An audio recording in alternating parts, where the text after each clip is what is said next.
Dear students, can you all close your eyes for 2 minutes so that we can do a recap of this chapter, and then we will come back to this chapter, the first chapter of civics, that is the Indian Constitution.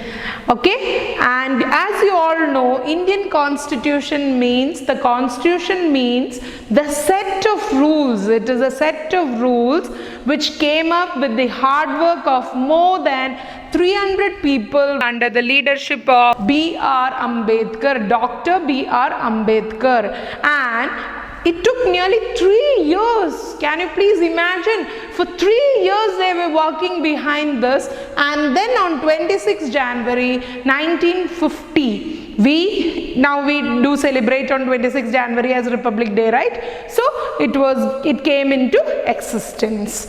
That is what all about the Indian Constitution. Constitution means it is a set of rules. It is a set of rules which we all citizens need to follow. So dear children, the next topic that we learned was about the key features. Okay, in key features, the first topic is about federalism, where we have more than one level of government, like we have the Panchayati Raj, then we have the state government, then we have the central government. This is called as federalism. Then next comes the parliamentary form of government, where each and every person, like let me say who is above 18 years, they have the right to vote. Okay, so people elect the leaders. That is called as parliamentary form of government, where the people elect the leaders. Okay, we have the right. Then comes separation of the power. Separation of the power means we have like legislature, executive, judiciary. So the power is divided among it. Then next one is fundamental rights. We have lot of fundamental rights, like each and every citizen of the country have lot of fundamental rights. What are they? Like right to equality, then right to freedom, right against exploitation, then we have right to religion, then we have right to constitutional remedies. So there are so many rights which we as an individual citizen we have.